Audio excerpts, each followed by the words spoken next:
Party के वो main action है जो कहते हैं वो करते हैं और हम सबका परिचय जहाँ इस्लाम है बट अपने को ये भी ध्यान रखना है फर्स्ट टाइम वो आए हैं हमारे जो भी विषय हैं क्या क्या है वो मतलब भारत सरकार के मंत्री आदरणीय श्री प्रहलाद सिंह पटेल जी उपस्थित है। आप 3 दिन के दौरे पे दार्जिलिंग और मिरिक बहुत सिलीगुड़ी बहुत सारे क्षेत्रों में आप हैं और आप आते रहेंगे। ये पहला विजिट है उनका।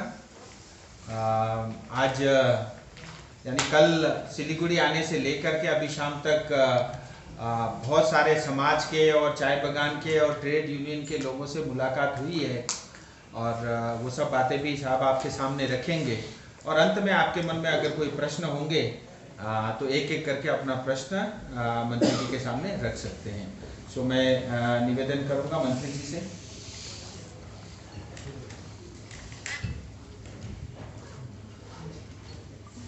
दार्जिलिंग के सभी electronic media, print media, photo journalist सभी से मैं पहली बार बातचीत कर रहा हूँ। इसलिए मैं अपनी तरफ से, मेरी पार्टी भारतीय जनता पार्टी की तरफ से और सांसद जी की तरफ से आपका हृदय से अभिनंदन करता हूँ, स्वागत करता हूँ।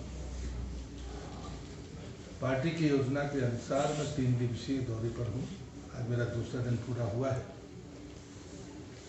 कल रास्ते में जिस प्रकार से हमारे एलाइज पार्टनर्स ने, उसमें एमएलएज, उनके ऑफिस और हमारे पार्टी के कार्यकर्ताओं ने जो उत्साह के साथ स्वागत किया, वो 2019 के लोकसभा चुनाव परिणामों से भी प्रसन्नता से ज़्यादा उत्साह के लिए मैं उन सब का हृदय से आभारी हूँ।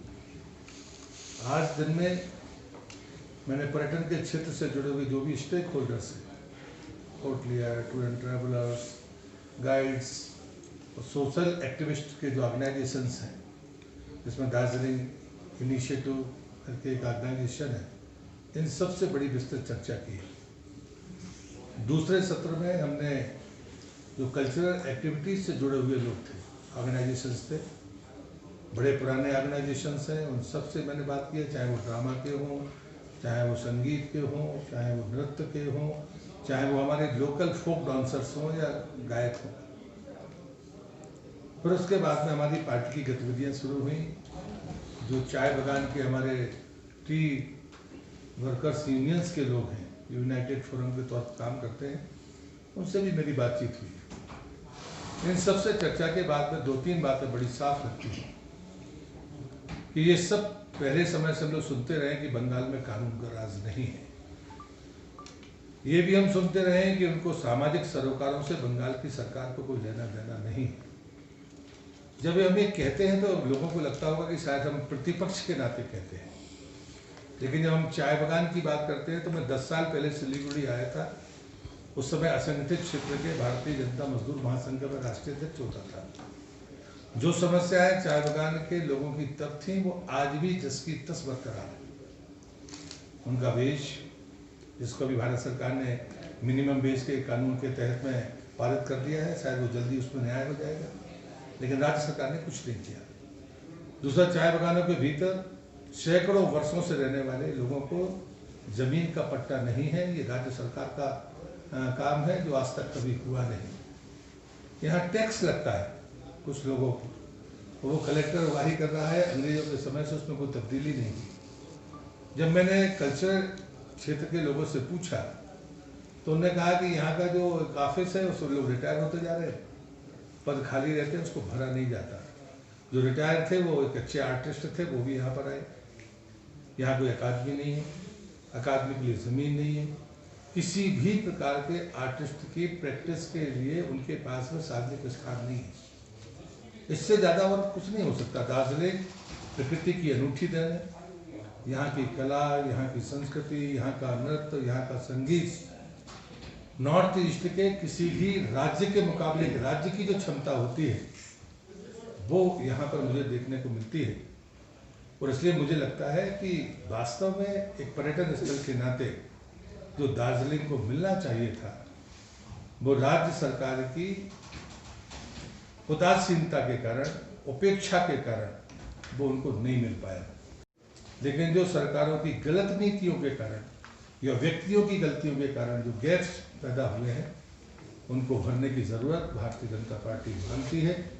मैं ये मानता हूँ कि कहीं ना कहीं इसमें राज्य सरकार गुनहगार है।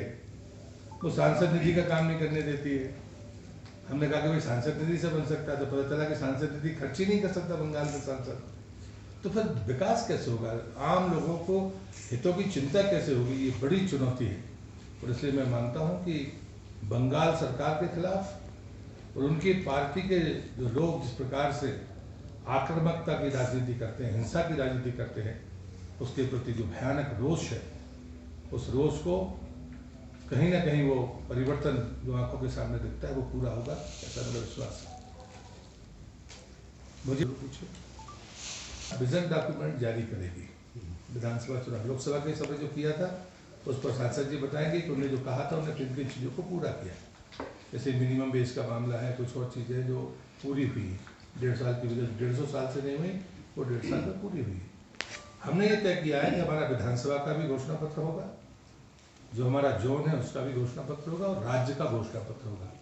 और भारतीय जनता पार्टी जो घोषणा पत्र में लिखती है वह संकल्प पत्र होता है, शपथ पत्र होता है। ऐसा देश जानता भी है और मानता भी है। यह है कि जिसको लेकर तो मैं शर्मिंदगी महसूस करता हूँ कि उन बेचारों के पास में रजिस्ट्रेशन नहीं है। वो कहते हैं इस बंगाल में किसी संस्था का रजिस्ट्रेशन कराना सबसे कठिन काम है, और जब तक उनका रजिस्ट्रेशन नहीं होगा तो उनको कोई बेचारों को ना तो ग्रांट मिल सकती है, ना इवेंट के लिए पैसा मिल सकता है। आज ही मैंने उनको ये नहीं पता कि भारत सरकार से इवेंट का पैसा मिलता है, उन्हें ये नहीं पता कि गुरु और शिष्य परंपरा में उनको भारत सरकार पैसा देती है। ये चीज़ें जानकारी भी नहीं है। आज ही मैंने बुलवाई है सांसद जी, आज ही मैंने उनको कल तक का समय कहा था, आज शाम तक उनको कन्वे कर देंगे। आपको भी ज़रूरत हो तो वो SMS हम आपको भी पहुँचा देंगे। टूरिज्म के लिए सेंट्रल गवर्नमेंट ने दार्जिलिंग टूरिज्म के लिए क्या क्या प्लान सोचे हैं? नहीं, मुझे लगता है कि अगर राज्य सरकार ज़मीन उपलब्ध कराए तो बहुत सारी चीज़ें यहाँ पर हो सकती है, क्योंकि जो ज़रूरतें हैं वो यही है कि हमको एक टैगोर कल्चर स्पेस जैसी कोई जगह चाहिए जहाँ पर लोग जाएं, अपनी एक्टिविटीज़ को कर सकें, क्योंकि यहाँ खुद का एक रिच कल्चर है, अपनी संस्कृति है। उनके लिए कोई स्थान होना चाहिए। अगर कोई पर्यटक आता है तो वो पर्यटक भी तो उन्हीं चीज़ों को देखने आता है, खाली वो जंगल पहाड़ और बर्फ देखने भर नहीं आता। जब भी कोई पर्यटक आए, चाहे वो देशी हो चाहे विदेशी हो, वो यहाँ की कल्चर को भी देखना चाहता है। शाम को कोई आयोजन हो रहा हो साल में, तो कल्चर जो भी पर्यटक होगा वो पैसा देकर उसको देखेगा। ऐसी कोई व्यवस्था दार्जिलिंग की धरती पर है नहीं, और इसलिए मुझे लगता है कि मैंने आपको पहले भी कहा कि हम इसको घोषणा पत्र का अपना मुद्दा बनाएंगे कि जब भाजपा की सरकार बंगाल में आएगी तो हम इन कामों को पूरा करेंगे। आप लोग कितना आशावादी है कि इस बार भाजपा सरकार बंगाल में आएगी?